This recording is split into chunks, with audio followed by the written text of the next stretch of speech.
Alhamdulillah, bersyukur kepada Allah Subhanahu wa taala yang telah memberikan kepada kita kesempatan pagi hari ini untuk melaksanakan kewajiban kita, ketaatan kepada Allah Subhanahu wa taala, dan diberikan karunia untuk bisa melaksanakan salat subuh secara berjamaah.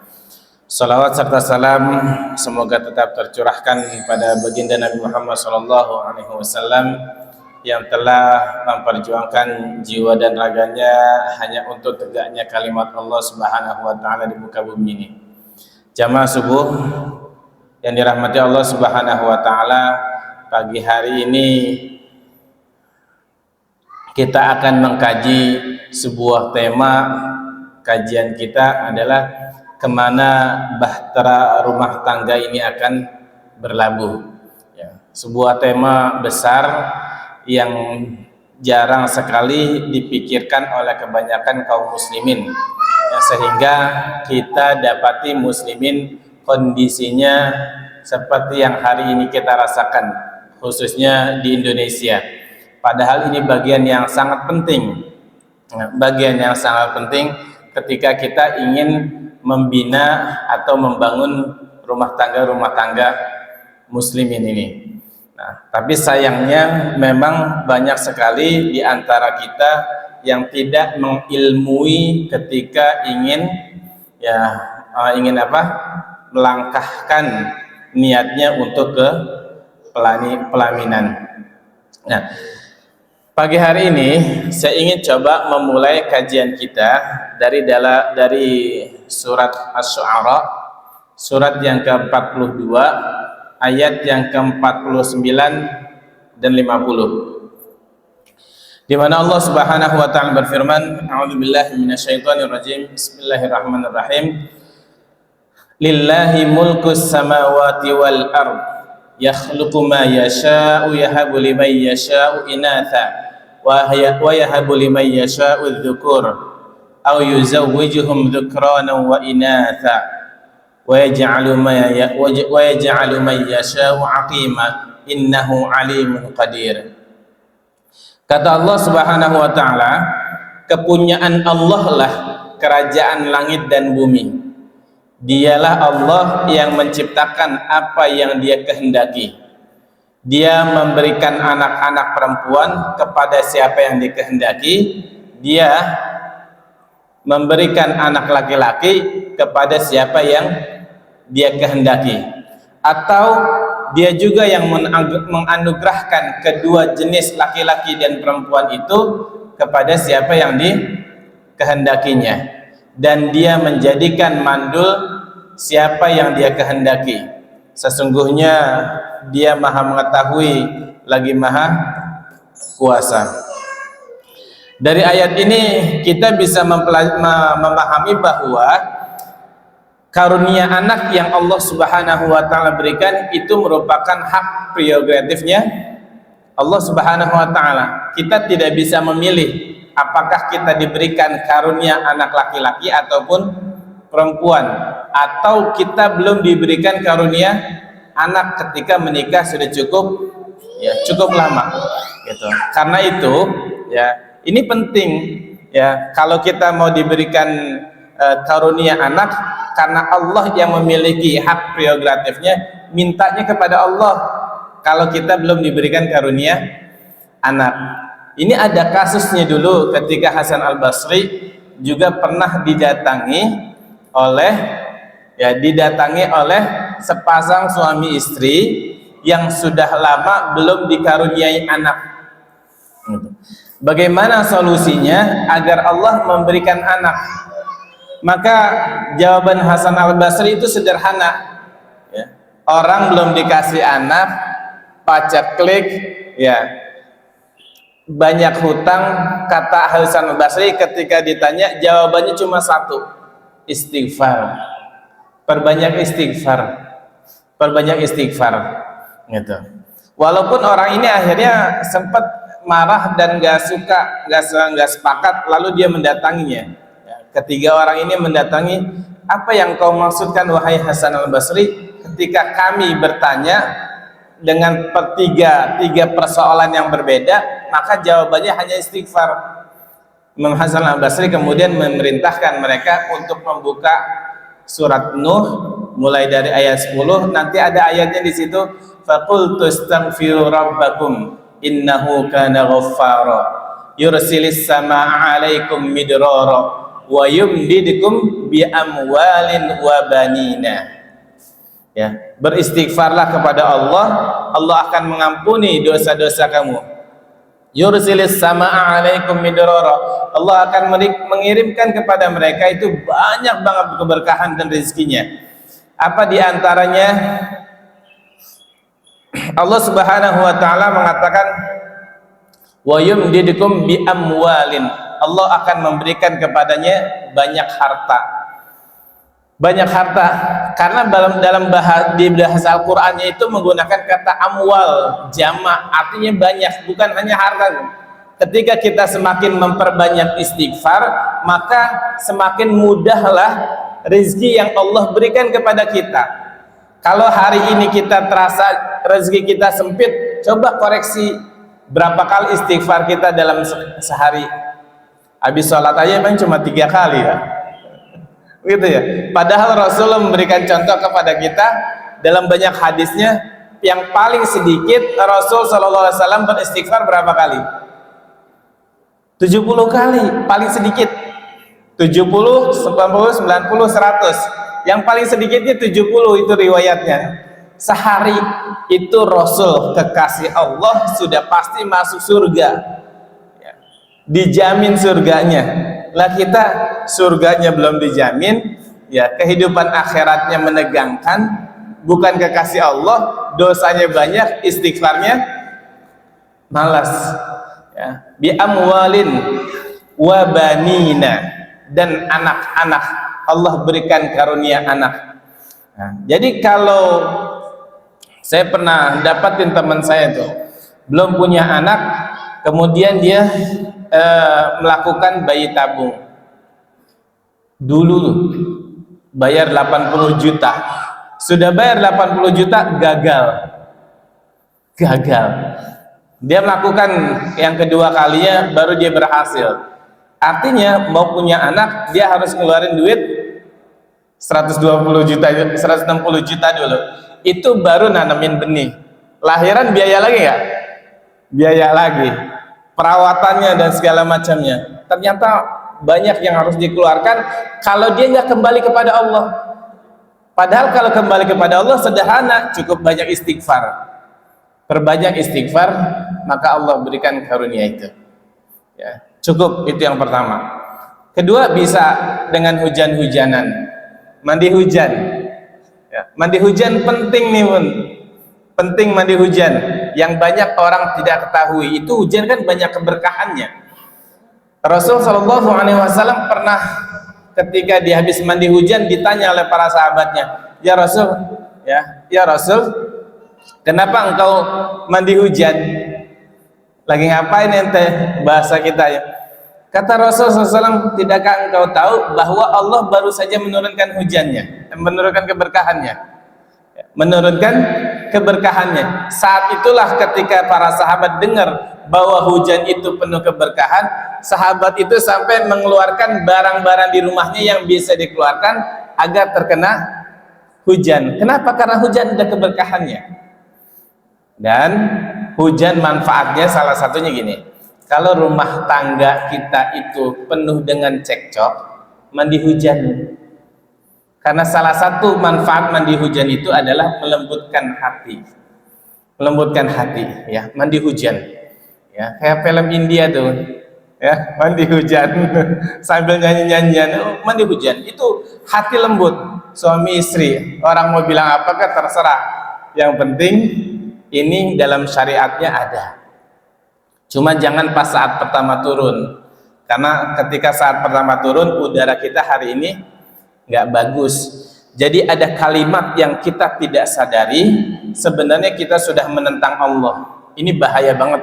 Kalau nggak pakai ilmu ngomong begitu tuh, jadi bahaya. Apa kalimatnya? Anak mau mandi hujan, jangan. Nanti kamu sakit. Sejak kapan hujan itu bikin sakit? Kalau Allah saja mengatakan penuh keberkahan, Rasul menyebutnya penuh keberkahan. Kenapa kita bilang anak mandi hujan nanti sakit? Bukan di situ masalahnya. Yang masalah adalah polusi kita yang sudah kotor, rusak. Jadi kalau kalimat itu keluar berarti kita menentang Allah Subhanahu wa taala. Bisa dipahami ya? Hati-hati tuh. Itu hujan, dan bisa untuk ngeruqyah ketika orang kesurupan, mandiin hujan aja. Setannya kabur. Sama ketika orang mandul, belum dikaruniai anak. Nah, kita tahu bahwa Allah Subhanahu wa taala menyebutkan ya, dengan istilah yang para ulama, anak itu adalah amanah. Amanah yang Allah Subhanahu wa taala berikan kepada kita. Cuma memang kita harus mendalami apa yang dimaksud dengan amanah itu. Ketika Allah menyebutkan anak adalah amanah bagi kedua orang tuanya. Yuk, kita coba dalami apa itu maksud amanah yang Allah Subhanahu wa taala karuniakan kepada kita. Allah sebutkan ya, di dalam Al-Qur'an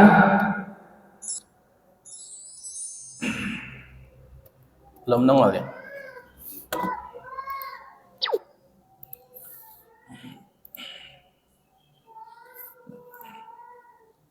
Di dalam surat, maksud amanah di dalam surat Ar-Rum ayat ke-30 ya, ayat 30. Apa yang dimaksud dengan amanah anak itu?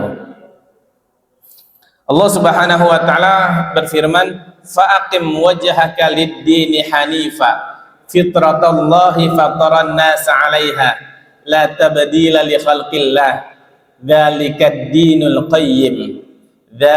dinul qayyim walakinna aktsaran nasi la ya'lamun. Kata Allah Subhanahu wa taala, maka hadapkanlah wajahmu dengan lurus kepada agama Allah, tetaplah di atas fitrah Allah yang telah menciptakan manusia menurut fitrahnya.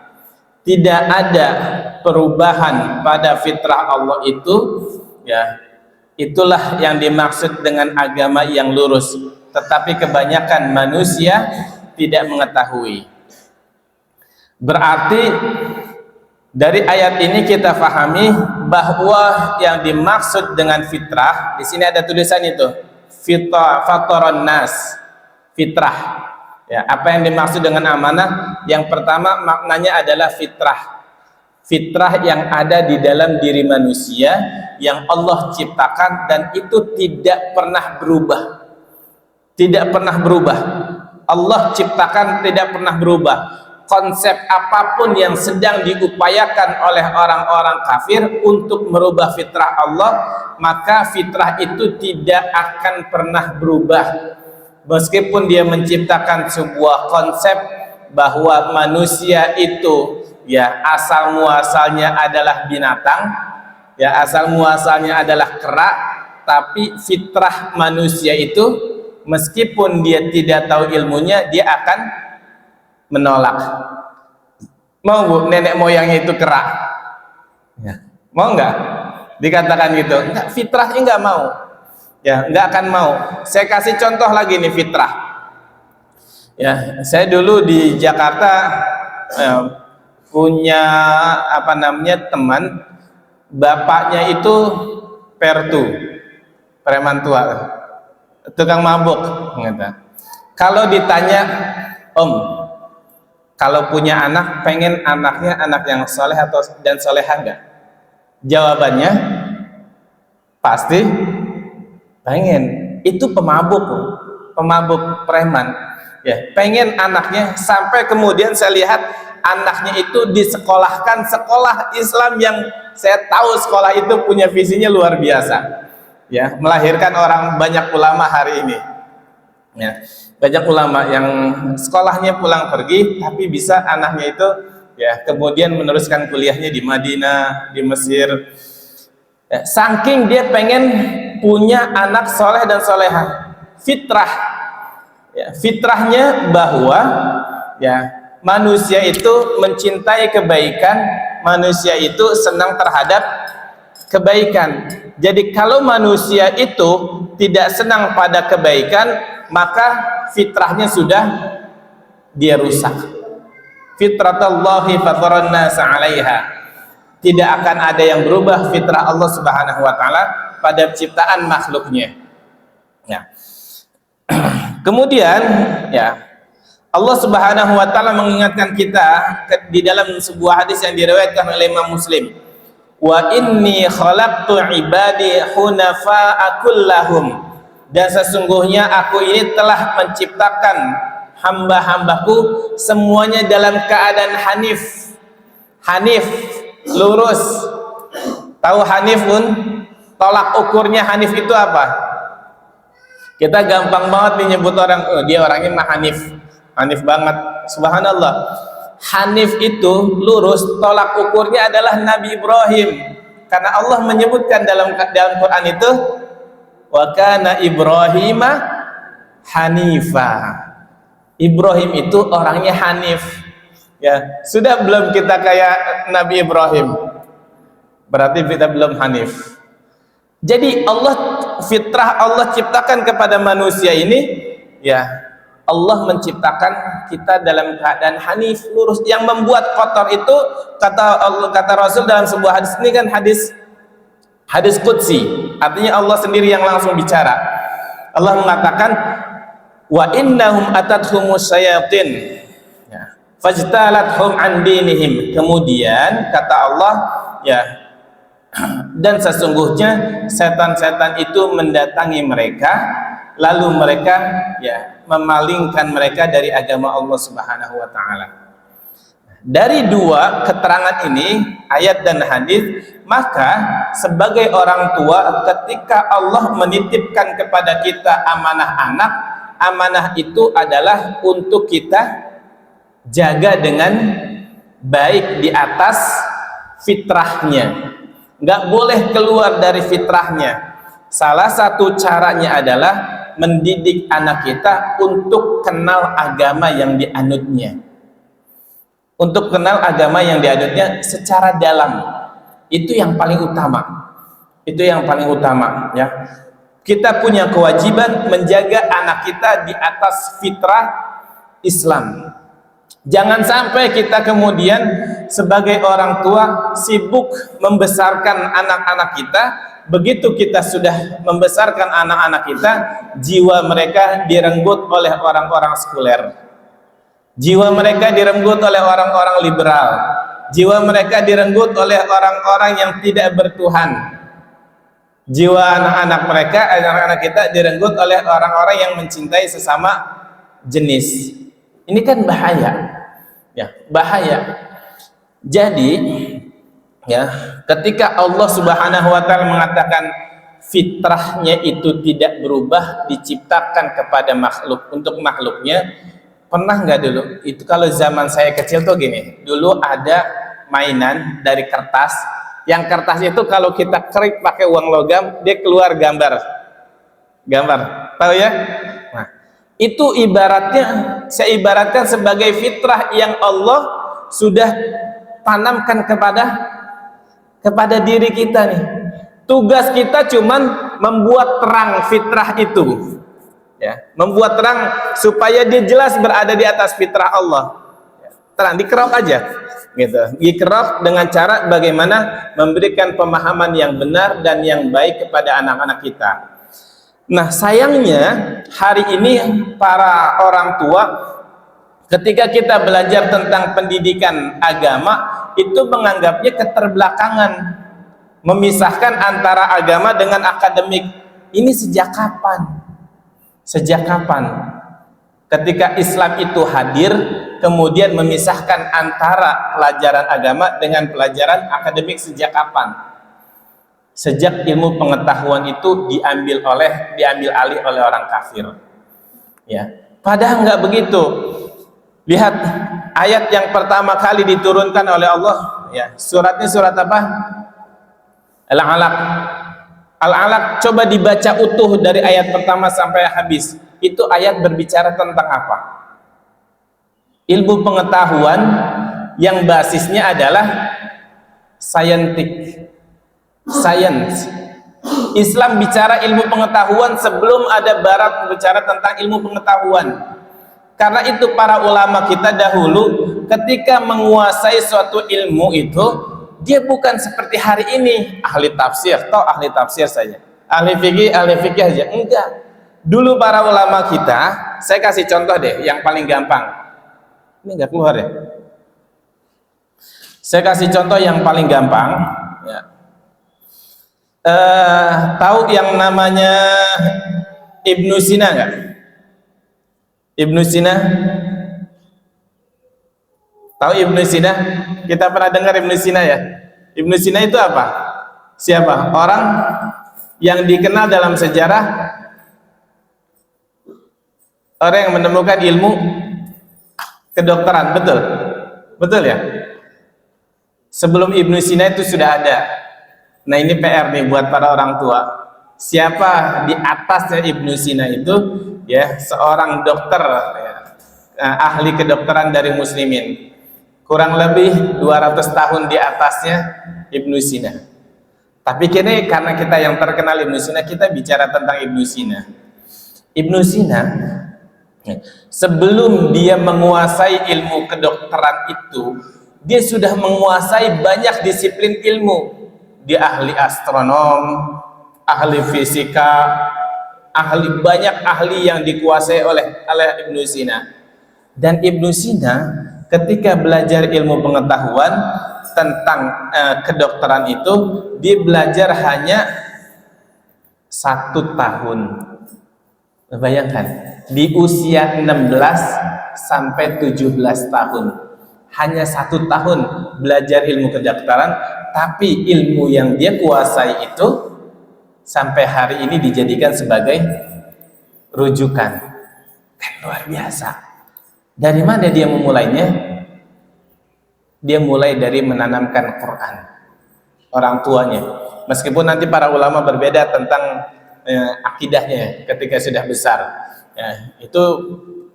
Itu masalah yang lain. Tapi kita harus jujur bahwa dia punya andil yang sangat besar di bidang ilmu kedokteran, ya, yang dia dapatkan dari Al-Quran dan Sunnah Rasulullah SAW. Jaga fitrah. Allah Subhanahu Wa Taala misalnya begini dalam surat Al-Mulk ayat yang ke-19, Allah mengatakan, awalam yarau ila tayri fawqahum saffatin wa yaqbid.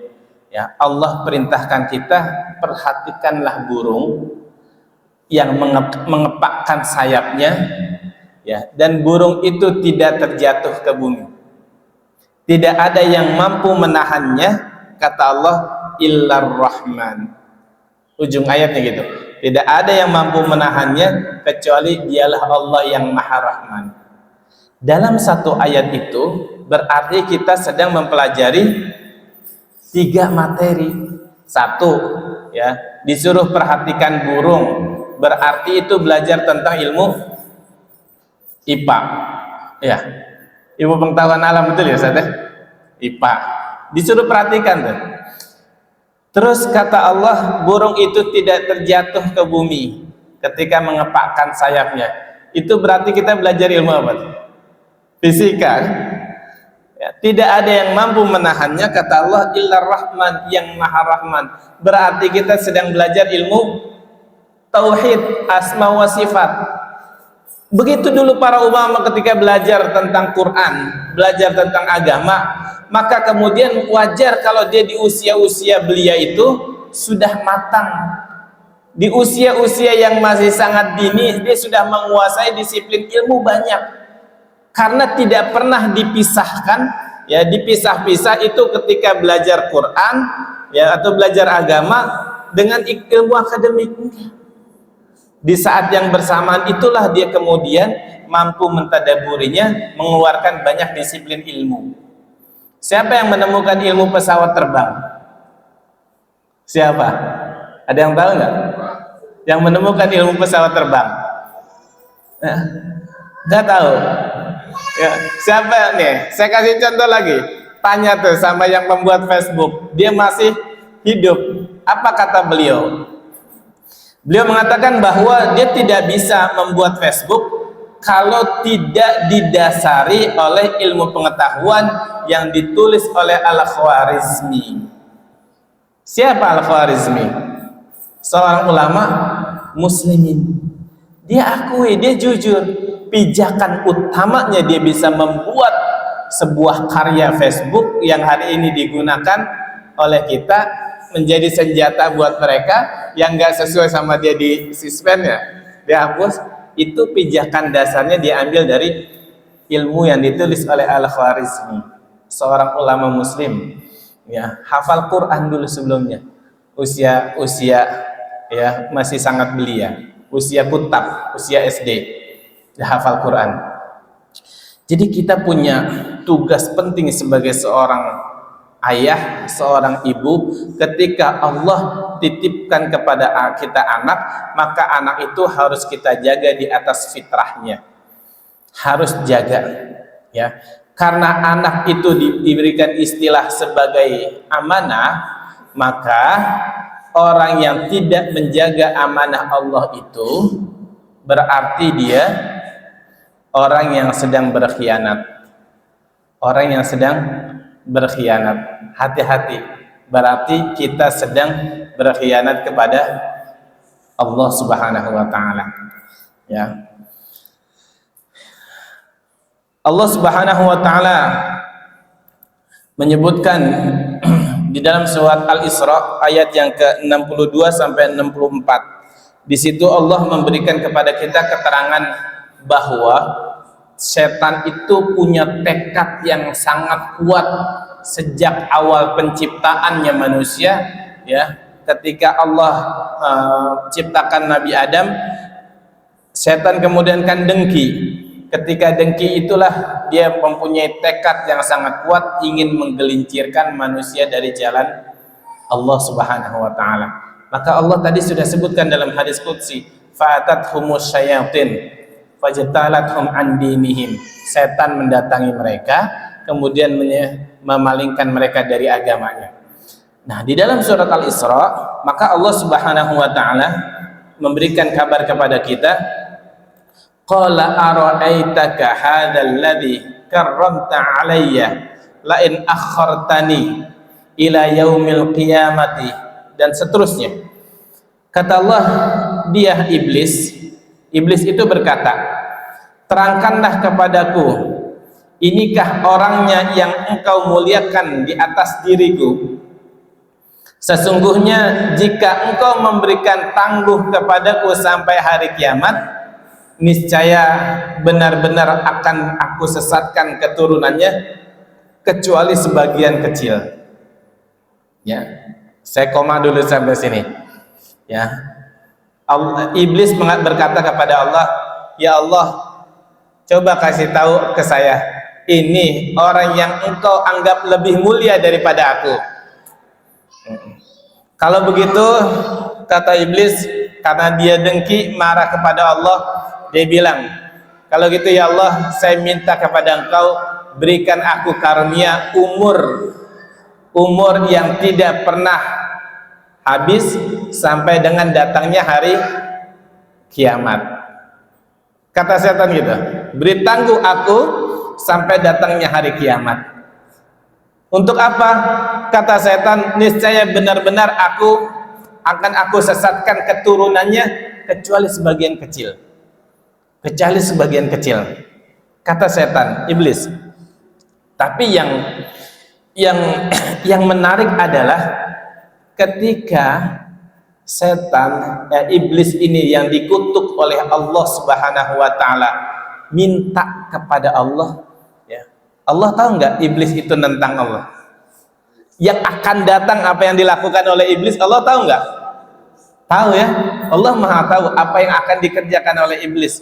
Jelas menentang Allah ya, padahal nasnya jelas, perintahnya datang langsung Allah ke iblis untuk ya memberikan penghormatan kepada Nabi Adam. Jelas Allah yang memberikan perintah ya, tapi dia ingkar. Menariknya, iblis berdoa kepada Allah untuk diberikan umur panjang sampai hari kiamat, sama Allah dikabulkan. Kita kalau punya masalah datangnya kemana, Pak? Datangnya kemana kita kalau punya masalah? Kita ngaku orang beriman, tapi kita ketika punya masalah, kita datangnya bukan ke Allah. Bagaimana kita menjadi manusia yang tangguh, mukminin yang tangguh, kalau kita setiap punya masalah bukan datang kepada yang maha pemberi solusi. Punya hutang, pengen punya hutang, butuh orang, dicatat tuh siapa kira-kira ya yang bisa pinjamin uang. Padahal ketika kita bersandar kepada makhluk, seringkali makhluk itu pasti mengecewakan. Kita sudah list nih orangnya baik banget ya, mana teman dari kecil gitu, nggak mungkin lah tiba-tiba ketika kita datang bukan saja nggak ngasih, ucapannya sangat ketus, kecewa. Allah ingin ajarkan datang kembali kepada Allah.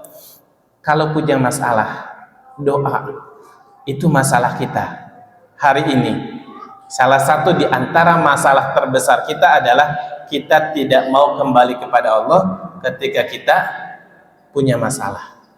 Ya, ketika kita punya masalah, nggak mau membuka Quran, ya, ketika kita punya masalah. Padahal katanya Quran itu pedoman kita. Ya, kita punya pedoman, tapi kalau kita punya masalah, kita nggak mau buka Quran. Ya, Allah itu Quran itu masalah semua dibahas oleh Allah.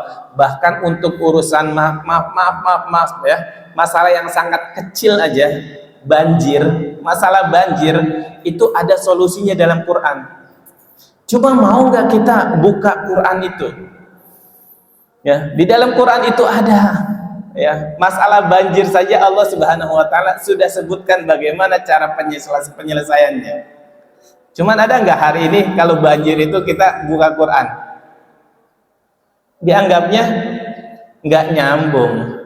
Ya, nggak nyambung dianggapnya. Bencana besar, ya, dianggapnya nggak nyambung kalau kita buka Quran. Buka Quran, kita akan temukan semua solusi dalam permasalahan hidup yang sedang kita jalani. Kita lanjut, makanya kata Allah ketika iblis itu berdoa minta sama Allah ditangguhkan usianya, apa kata Allah? Pergilah. Barang siapa di antara mereka yang mengikutimu, maka sesungguhnya neraka jahanam adalah balasanmu semuanya. Ya, sebagai suatu pembalasan yang cukup. Ya, kebanyakan. Kita jadilah manusia yang sebagian kecil yang tidak bisa digoda oleh setan. Siapa orang yang setan katakan, iblis katakan sebagian kecil yang tidak bisa disesatkan? Quran nanti menyebutkan illa ibadallahil mukhlasin. Kenapa kalimatnya bukan mukhlisin? Beda nih, orang ikhlas sama orang mukhlas. Nanti digali lagi. Kalau kita ingin sampai setan itu tidak bisa menggoda kita, bukan hanya sekedar menjadi orang yang ikhlas, mukhlis, tapi mukhlas. Illa ibadallahil mukhlasin, kecuali hamba-hambamu yang mukhlas yang tidak bisa aku goda. Itu kata setan. Nanti tinggal dipelajari ya. Kita lanjutkan. Kata Allah sini, dan hasunglah siapa yang kamu sanggupi di antara mereka dengan ajakanmu, dan ya, kerahkanlah terhadap mereka pasukan berkuda dan pasukanmu yang berjalan kaki, dan berserikatlah dengan mereka pada harta dan anak-anak, dan beri janjilah mereka, dan tidak ada yang dijanjikan oleh setan kepada mereka melainkan tipu daya belaka. Ya, jadi Allah memberikan kepada kita sebuah berita bahwa setiap satu orang hamba Allah digoda oleh setan itu dengan dua pasukan, pasukan berkuda dan pasukan berjalan kaki. Yang namanya pasukan berarti jumlahnya banyak, ya. Ini apa namanya, sunnatullah, bahwa musuh kebaikan itu, musuh keimanan itu lebih besar jumlah mereka dibandingkan orang yang baik, tapi kualitasnya beda. Makanya dalam surat At-Taubah Allah menyebutkan satu orang mukmin itu kualitasnya setara dengan 20 orang mukmin. Dalam semua sejarah peperangan Nabi SAW, pernah nggak jumlah pasukan Nabi lebih banyak dengan orang kafir? Pernah nggak? Nggak pernah. 300 lawan 1000, ya. 1000, 3000 lawan 10.000. Nah, bayangkan, Madinah pernah dikepung oleh kafir Quraisy yang dipimpin oleh Abu Sufyan. Dalam sejarah itu ditulis jumlah penduduk Madinah dari anak-anak sampai orang tua itu ya nggak lebih banyak dibandingkan pasukan Abu Sufyan. Ya, bayangkan sebesar itu pasukan yang dibawa oleh Abu Sufyan, tapi nggak pernah kalah mereka. Apa rahasianya? Rahasianya apa? Kedekatannya kepada Allah Subhanahu wa Ta'ala. Ya, kalau hari ini kita lihat misalnya kejadian di Palestina, Hamas, Gaza itu kan nggak lebih besar dari Jakarta, Pak. Tinggal segini doang, kecil banget. Ya, persenjataannya canggihan Israel. Tapi kenapa sampai hari ini dia tidak mampu menaklukkannya? Nggak pernah dia bisa menaklukkannya. Ya. Karena Allah Rasulullah SAW sudah menyebutkan akan ada di sana At-Ta'ifah Al-Mansurah yang berdiri tegak untuk menegakkan kebenaran, tidak pernah takut dengan celaan orang lain. Allah turunkan terus pertolongan kepada mereka. Jumlah kecil tidak pernah bisa dikalahkan. Di Suriah sampai hari ini udah 10 tahun lebih tuh perang, nggak bisa dimusnahkan. Kalau dengan Allah, jadi gini, ketika kita lemah bersama dengan Allah, maka kelemahan kita tidak akan pernah membahayakan diri kita. Kelemahan kita tidak akan pernah membahayakan diri kita. Kejayaan kita, kekuatan kita, kebesaran kita, ketika kita miliki itu tidak bersama dengan Allah, maka dia akan menghancurkan diri kita. Contohnya apa? Contohnya adalah Fir'aun dengan Nabi Musa. Fir'aun menetapkan sebuah hukum ya pada saat itu, bahwa kalau ada yang lahir anak laki-laki maka harus dibunuh. Tepat ya kan, setahun dibunuh, setahun dibiarkan. Nah, Nabi Musa itu lahir pada saat tahun di mana ya hukumnya kalau lahir anak laki-laki harus dibunuh. Nabi Musa masih bayi. Bukankah waktu bayi itu adalah titik terlemahnya manusia? Ya, nggak bisa ngapa-ngapain ya. Tapi ketika dia bersama dengan Allah, Allah selamatkan nggak Nabi Musa? Allah selamatkan Nabi Musa. Fir'aun dengan kekuasaannya luar biasa, tentaranya besar, ketika tidak bersama dengan Allah, hanya mengejar segelintir orang yang tidak berkendara, Allah tenggelamkan. Tenggelamkan. Karena apa? Sumber kekuatan yang dia miliki semuanya tidak bersama dengan Allah. Itu penting. Ya, itu penting sekali. Jadi hati-hati. Memang tidak gampang mendidik anak. Betul nggak, Bud? Nggak gampang. Karena Allah sudah jelaskan di sini tekadnya setan itu ya untuk menyesatkan manusia, yang satu manusia itu dikepung dengan dua pasukan. Kalau gitu ya, kalau kita tahu berat banget mendidik anak, lingkungan, sosial media, kurikulum yang rusak, semuanya bersatu padu untuk merusak anak-anak kita, maka kalau kita ingin menyelamatkan mereka, balik dengan Quran dan Sunnah. Makanya Imam Malik pernah mengatakan gini, generasi akhir umat ini tidak akan pernah bisa menjadi baik kecuali dengan sesuatu yang menjadikan generasi awalnya itu menjadi baik. Artinya apa? Kembalikan kurikulum pendidikan generasi kita sebagaimana kurikulum yang dibuat oleh Nabi SAW. Itu kuncinya. Kalau kita pengen melahirkan generasi kokoh, ya, nggak seperti hari ini generasi cengeng, ya, punya masalah bikin status, update status. Ente sedang buka aib ente. Bikin status itu sedang membuka aib, yang artinya adalah Anda orang yang sangat lemah ketika punya masalah mengadu. Ya, kepada sosial media. Ini bahayanya. Emang antum pikir ketika kita nulis di sosial media itu tidak dipantau? Dipantau, Pak. Dipantau oleh Zionis Yahudi. Makanya mereka tahu kekuatan muslimin di belahan bumi manapun. Makanya hari ini orang teriak-teriak demo untuk membebaskan Palestina, apa didengar? Kalau Benyamin Netanyahu bilang sendiri kok dalam dalam rilisnya, dia mengatakan kita melakukan genosida, nggak ada yang berani menghentikan kita. Kita menutup aliran listrik, air, makanan, tidak boleh bantuan masuk, nggak ada yang bisa menghentikan kita, nggak ada yang bisa.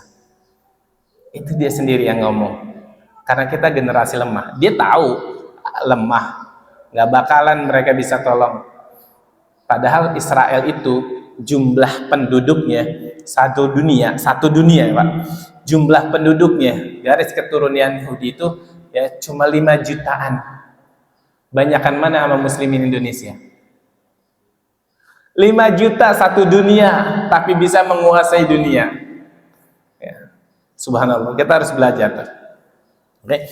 Karena mendidik anak tidak mudah, tidak mudah, berat, lingkungan gak mendukung, sosial media yang merusak, kurikulumnya itu yang membahayakan. Dari mana kita harus memulainya dengan kondisi yang seperti ini? Kan gitu ya. Mulainya dari mana kira-kira Pak? Kalau kita pengen jadikan anak-anak kita itu anak-anak yang soleh dan solehah, mau nggak anaknya soleh-solehah Pak? Mau nggak Bun? Dari mana mulainya? Saya kasih bocorannya ya. Bocorannya lihat di dalam surat Al-Kahfi ayat yang ke-82. Surat Al-Kahfi ayat 82. Sudah dicatat. Dilihat. Apa kata Allah Subhanahu wa taala di situ? Wa ammal jidaru fakana li ghulamaini yatimaini fil madinati wa kana tahtahu kanzal lahuma wa kana abuhuma salihah. Saya sampai situ aja baca ayatnya. Adapun dinding rumah ini adalah kepunyaan 2 orang anak yatim di kota itu. Ini kan kisah tentang perjalanan Nabi Musa dan Nabi Khidir. Ketika Allah perintahkan Nabi Musa itu untuk belajar kepada Nabi Khidir. Di perjalanan itu Nabi Musa dan Nabi Khidir itu memasuki suatu kampung, suatu desa. Di sana orang-orangnya individualisme. Individualisme, enggak peduli terhadap orang lain, masa bodoh amat. Sampai ketika kedua nabi ini sampai ke kampung itu kelelahan, minta air putih saja sama masyarakatnya enggak dikasih. Mau buat minum doang enggak dikasih. Beda dengan masyarakat Indonesia kan? Indonesia itu luar biasa, ya kan? Enggak kenal aja, lelah Kang, monggo silakan duduk, dia kasih air minum, itu luar biasa di Indonesia. Ini 2 orang manusia hebat pilihan Allah, Nabi Allah, datang capek ke satu desa cuma minta minum air putih nggak dikasih. Kalau mau kerja dulu. Di kota itu ada 2 orang anak yatim. Kata Allah, dan di bawah rumah itu, rumah yang sudah tua, yang lapuk itu, ada harta benda simpanan bagi mereka berdua. Harta benda disimpan sama orang tuanya dulu. Sama kayak orang tua kita dulu kadang-kadang nyimpan uang di dalam tanah ya. Saya temuin tuh belum lama di sini. Orang tuanya meninggal, anaknya didatengin mimpi, bapaknya nyimpan duit di dalam tanah. Digali bener. Disimpan itu uang di dalam tanah.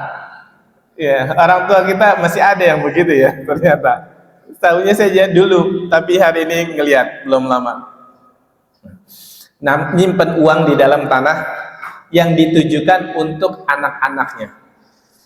Kalau kita lihat tafsirnya ini, ayat ini, semua para ulama itu menyebutkan bahwa itu garis keturunan yang ke-7.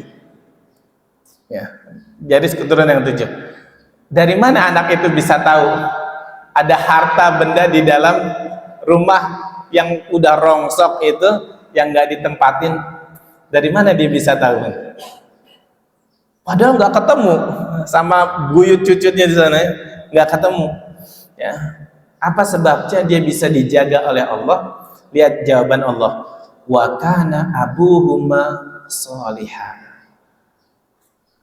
Anak itu Allah jaga fitrahnya di tengah-tengah kondisi masyarakatnya yang rusak. Anak itu tetap berada di dalam fitrah Islam, baik, soleh. Dua anak itu berada di atas fitrah solehnya. Bukan hanya itu, bahkan Allah jaga harta benda yang sudah Allah siapkan untuk mereka dengan syaratnya cuma kata Allah, wa kana abuhuma sholihah, karena ayah mereka berdua adalah orang-orang yang soleh. Ya, orang-orang yang soleh. Maka ya Tuhanmu menghendaki agar supaya mereka sampai kepada kedewasaannya dan mengeluarkan simpanannya itu sebagai rahmat dari Tuhanmu, dan bukanlah aku melakukannya itu menurut kemampuanku sendiri. Demikian itu adalah tujuan perbuatan-perbuatan yang kamu tidak dapat sabar menghadapinya. Jadi kalau orang tua itu orang tua yang soleha, maka Allah menjamin anaknya menjadi anak yang soleh dan soleha. Bukan saja Allah jaga anaknya, ayat ini menceritakan kepada kita bahkan harta bendanya saja dijaga oleh Allah. Harta bendanya pun dijaga oleh Allah, dijaga harta bendanya. Bayangkan, bukan hanya orangnya, harta bendanya dijaga oleh Allah sampai nanti ketika dia dewasa dikasih tahu oleh Allah bahwa di situ ada harta yang sudah ditinggalkan oleh ya orang tuanya untuk dia ketika dewasa. Itu. Jadi kalau kita pengen anak kita soleh, soleha, harus dimulai dari diri kita. Dari diri kita. Sudah sejauh mana kita baca Al-Quran setiap harinya? Sudah sejauh mana kita berusaha untuk menghidupkan sunnah Nabi kita? Ya, sudah sejauh mana kita mengenal Nabi kita? Kita nggak kenal Nabi kita. Ini kan masalahnya. Ya, masalahnya di sini kita nggak kenal Nabi kita nggak kenal Allah. Ya, kenapa? Karena anak-anak kita jejelin gadget lah. Bukan dikasih Quran tapi dikasih gadget. Padahal ya gadget itu saya kasih riwayat Rasul SAW menyebutkan gini. Nanti akan datang suatu masa di mana ya fitnah itu masuk ke dalam rumah kalian. Fitnah, tahu fitnah itu apa Bun? Fitnah itu adalah sesuatu yang mengantarkan manusia pada kerusakan. Itu fitnah. Sekarang saya tanya, handphone itu bisa mendatangkan kerusakan nggak? Orang dewasa aja bisa terjerembab dalam kerusakan gara-gara handphone, betul? Kenapa kita kasih benda yang bahaya itu kepada anak kita yang dia belum bisa menguasai akalnya, belum bisa membedakan mana yang baik, mana yang buruk? Kita kasih, padahal di situ adalah salah satu di antara strategi musuh Islam untuk menghancurkan generasi kita melalui handphone, melalui TV, melalui tayangan, melalui narkoba lewat handphone. Mereka lakukan dan kita memberikan itu kepada anak kita. Kan bahaya. Berarti kita sedang mengkhianati amanah Allah Subhanahu wa taala. Bisa dipahami? Ya, hati-hati dengan handphone. Yang membuat Apple saja nggak memberikan handphone kepada anaknya kok. Itu penemu yang buat Apple. Hebatnya dia. Kita beliin Apple mahal-mahal jutaan rupiah untuk merusak anak kita. Oke, kita lanjut nih. Ini sampai jam 9 nggak Pak ini, Bun? Nggak apa-apa jam 9 nih Pak. Ini seru soalnya nggak bicara tentang anak. Lihat, saya kasih contoh. Dulu ada seorang ulama besar zaman tabi'in, namanya Sahal Al-Thawri. Beliau itu adalah orang yang sangat berusaha sekuat tenaga untuk menjaga anaknya, padahal anaknya belum lahir, masih berada dalam kandungan istrinya. Dia berusaha kuat untuk menjaga anaknya. Bagaimana caranya dia menjaga anaknya? Caranya adalah dengan memperbanyak melakukan amal soleh. Dia berharap Allah Subhanahu wa ta'ala memuliakannya dan mengaruniai anak yang soleh. Makanya Sahal Al-Thawri beliau mengatakan, aku akan menepati janji yang telah diambil Allah dariku di alam dunia ini, ya, aku akan memelihara anak-anakku dari mulai saat ini sampai Allah menghidupkan mereka di alam persaksian.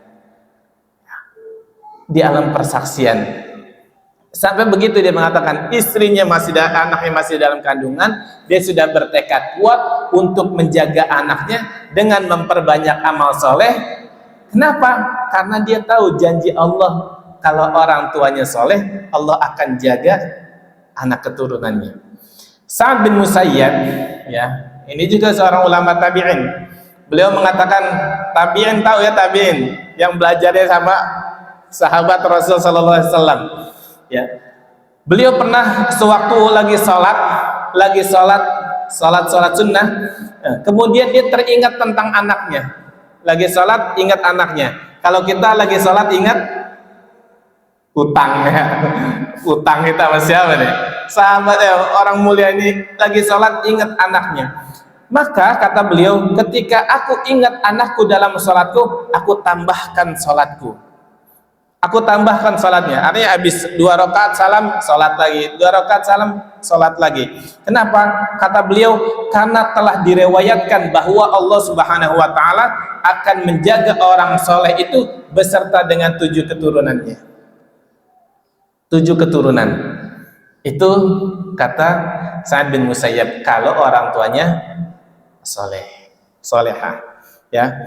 Karena itu ketika Allah Subhanahu wa ta'ala berfirman di dalam surah An-Najm ayat ke-39, wa laisa lil insani illa ma sa'a, dan bahwasannya seorang manusia itu tidak akan memperoleh selain apa yang telah diusahakannya.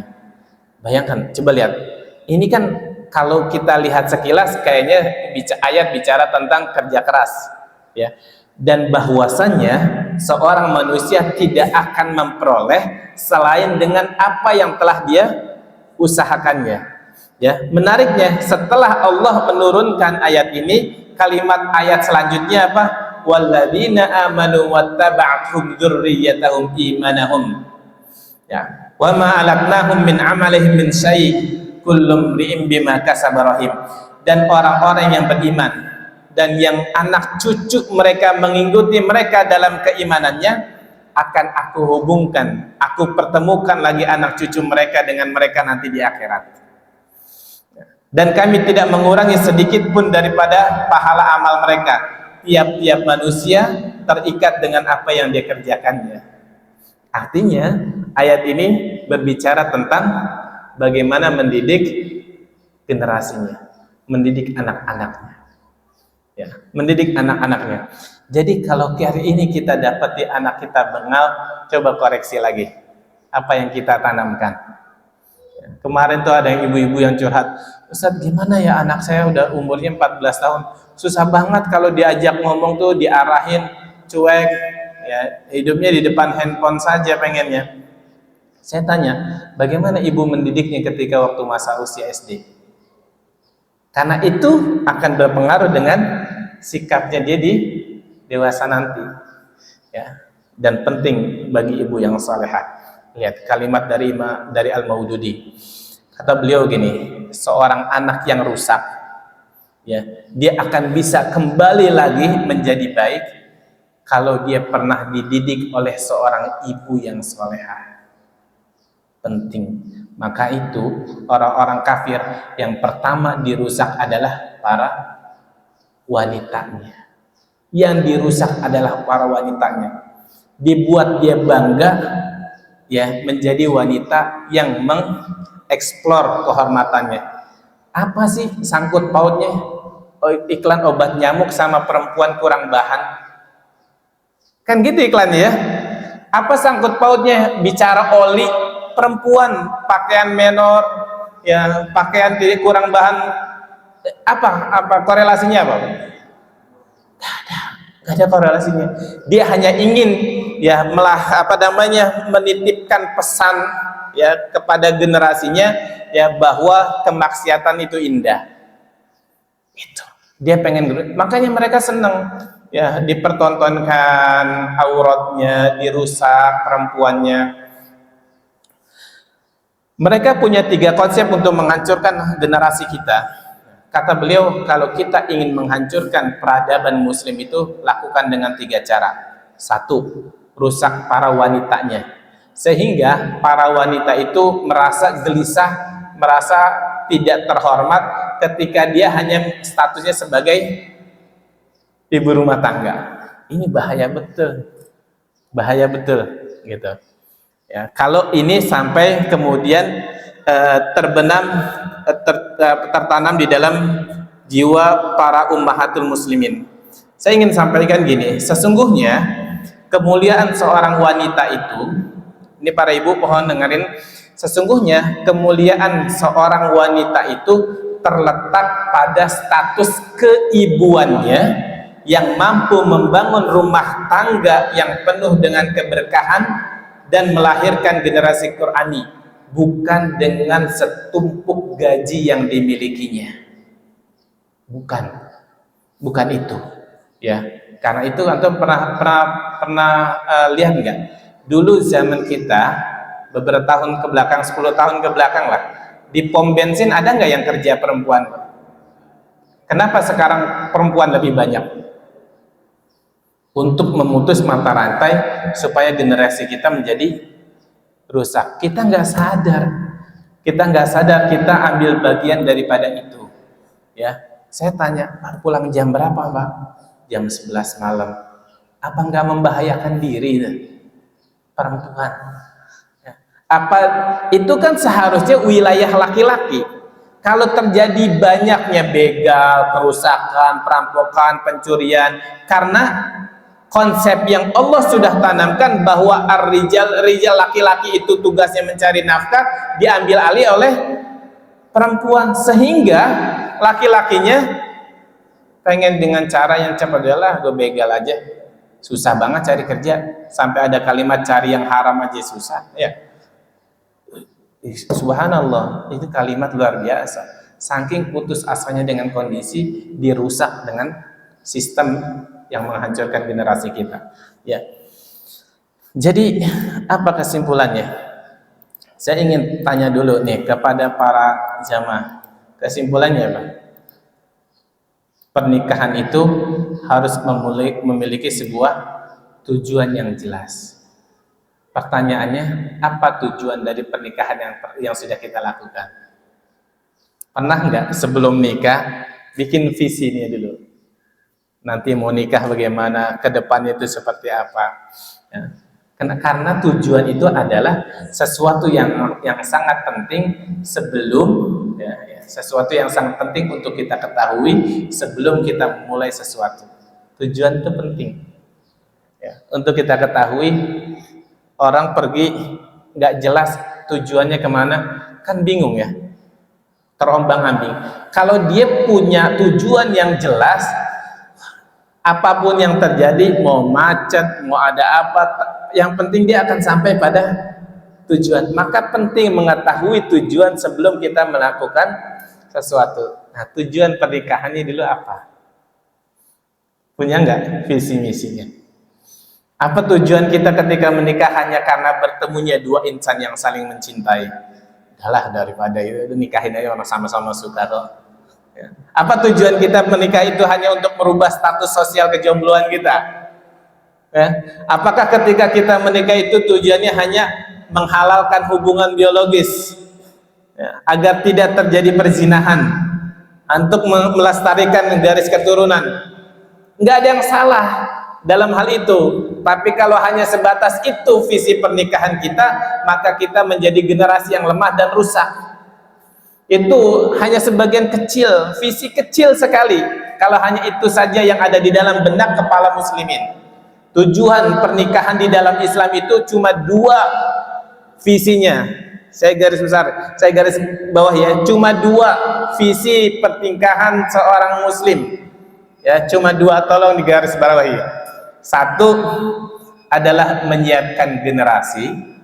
Lihat anak-anak di Gaza, mentalnya keren-keren kan? Karena sudah disiapkan.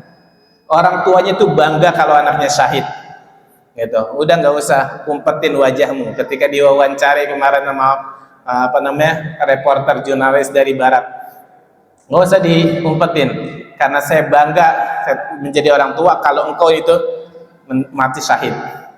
Kamu itu mujahidin, nggak usah takut. Luar biasa, ya, luar biasa.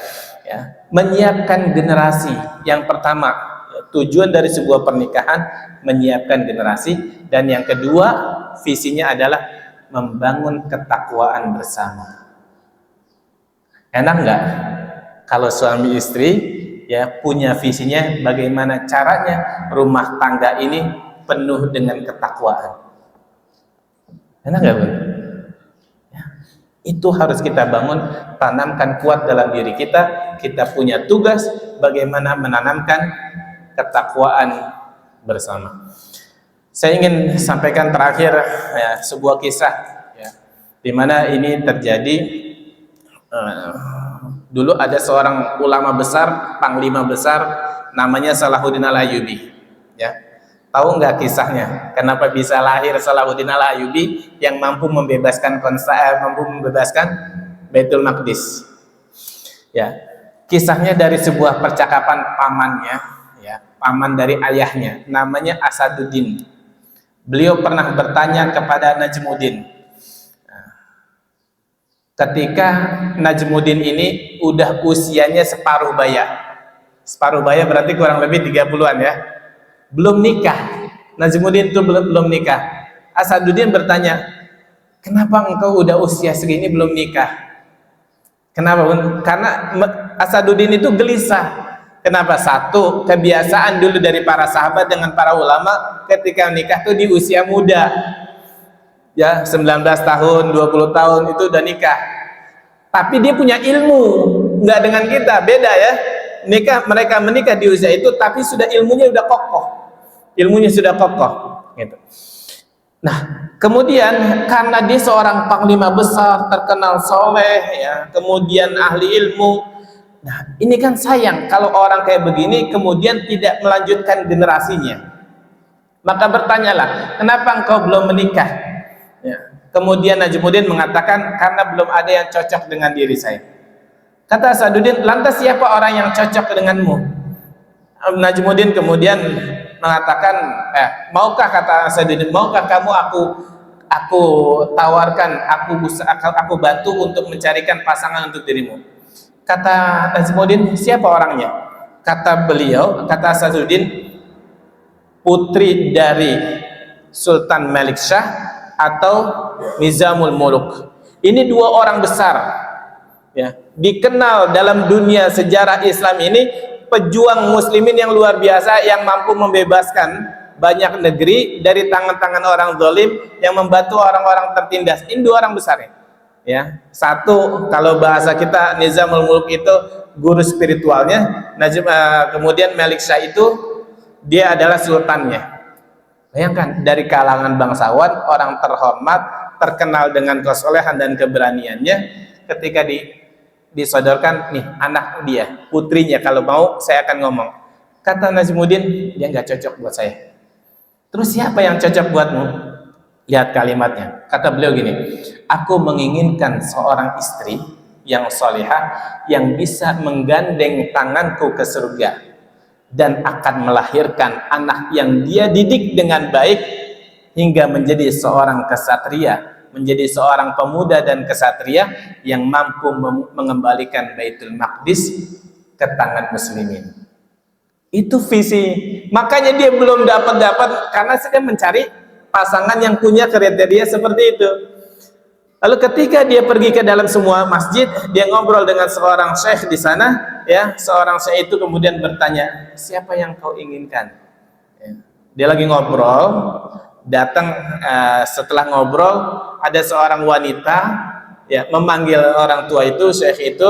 Ketika dia datang, ya ternyata ada banyak para pemuda berserta dengan orang tuanya menghampiri wanita itu untuk melamarnya, tapi wanita itu nggak menerima.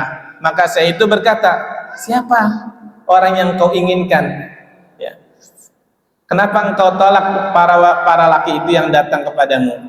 Apa jawaban perempuan itu? Orang itu mengatakan, aku ingin seorang pemuda yang menggandeng tanganku ke surga dan melahirkan darinya anak yang menjadi kesatria yang akan mengembalikan Baitul Maqdis kepada muslimin. Sama nggak kalimatnya? Sama. Ketika Najmuddin mendengar itu keluar dari lisan wanita itu, lalu langsunglah Najmuddin menghampiri ulama itu dan mengatakan bahwa ini adalah wanita yang saya cari untuk mendampingi hidupku. Maka lahirlah Salahuddin Al-Ayyubi yang mampu membebaskan Baitul Maqdis di tangan pendidikan yang diberikan oleh orang tuanya, ya, di tangan kedua orang tuanya yang punya visi sebelum melangkahkan kakinya ke pelaminan. Karena itu, kalau hari ini kita masih dalam keadaan terpuruk, coba kita pikir ulang tentang pernikahan kita. Sudah sejauh mana visi yang kita lakukan untuk melanjutkan ke pelaminan.